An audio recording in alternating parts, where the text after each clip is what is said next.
এখানটা খেয়াল করেন, এখন যে ডার্ক ভাবটা আছে এটা দিয়ে স্ক্রাবিং এর পরে অনেকটাই হচ্ছে কমে যাবে। এই যে এসব জায়গাতে যখন আপনাদের ডার্ক স্পট থাকে এগুলোতে স্ক্রাবিং করবেন। Steel and gold salt scrubber, যেটা বডি হোয়াইটেনিং এর জন্য, বডির সানবার্ন খুব দ্রুত ক্লিয়ার করার জন্য বেস্ট একটা অপশন। যেহেতু বাড়িতে আসছি, ঘুরে ঘুরে উপরে আসি, রোদে থাকা হয়, প্রচুর পরিমাণে সানবার্ন হয়, দেখেন সান প্রোটেক্টর ব্যবহার করতে অনেক সময় মনে থাকে, অনেক সময় মনে থাকে না, যার কারণে এই যে প্রচুর পরিমাণে সানবার্ন হয়। আমি অ্যাপ্লাই করে আপনাদেরকে দেখাই, এটা একদম ইনস্ট্যান্টলি আপনার স্কিন থেকে সানবার্ন ক্লিয়ার করে, এবং যেটার পরিবর্তনটা সাথে সাথে কিছুটা হলেও বুঝতে পারবেন। এরকম করে পরিমাণে নিয়ে আপনারা হচ্ছে বডিতে, এটা এটা কিন্তু শুধু বডির জন্য, আবার শুধু বডির জন্য, ফেসে আপনারা ব্যবহার করতে পারবেন না। স্টিলিনের গোল্ড সল্ট স্ক্রাবার এটা কিন্তু বডিতে ব্যবহার করবেন, কোনোভাবেই ফেসে ব্যবহার করা যাবে না, ঠিক আছে? এই হচ্ছে সল্ট স্ক্রাবারটা, জাস্ট এভাবে করে নিয়ে ভালো করে মাসাজ করবেন, ঠিক আছে? ভালো করে মাসাজ করবেন।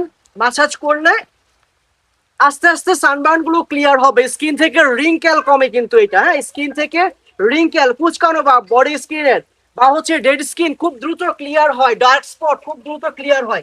এরকম স্পট এরিয়াতে ভালো করে স্ক্রাবিং করবেন, সপ্তাহে 1 দিন বা 2 দিন এরকম করলেই কিন্তু হয়ে যায়, ঠিক আছে? আমি জাস্ট ইনস্ট্যান্ট একটা চেঞ্জ আপনাদেরকে দেখাচ্ছি, যেটা ডে বাই ডে প্রচুর পরিমাণে ব্রাইটেনিং এর জন্য কিন্তু হেল্প করবে। এই স্টিলিনের গোল্ড সল্ট স্ক্রাবারটা আমি ওয়াশ করেই দেখাই এখন। এই যে এসব জায়গাতে যখন আপনাদের ডার্ক স্পট থাকে এগুলোতে স্ক্রাবিং করবেন, বেশি করে এই জায়গাগুলো স্ক্রাবিং করবেন। প্রয়োজনে এই জায়গাটা একটু খেয়াল করেন আপনারা, এখানটা খেয়াল করেন, এখন যে ডার্ক ভাবটা আছে এটা দিয়ে স্ক্রাবিং এর পরে অনেকটাই হচ্ছে কমে যাবে, ঠিক আছে?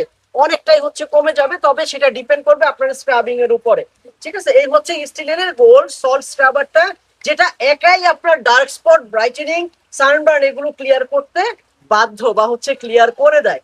এখন একটু আমি যদি ওয়াশ করে দেখাই, জাস্ট গ্লোটা দেখেন আপনারা, জাস্ট গ্লোটা দেখেন যে কি হয়। আমি দুইটা হাতই দেখাচ্ছি আপনাদেরকে যে এটার আসলেই চেঞ্জটা কি হয়।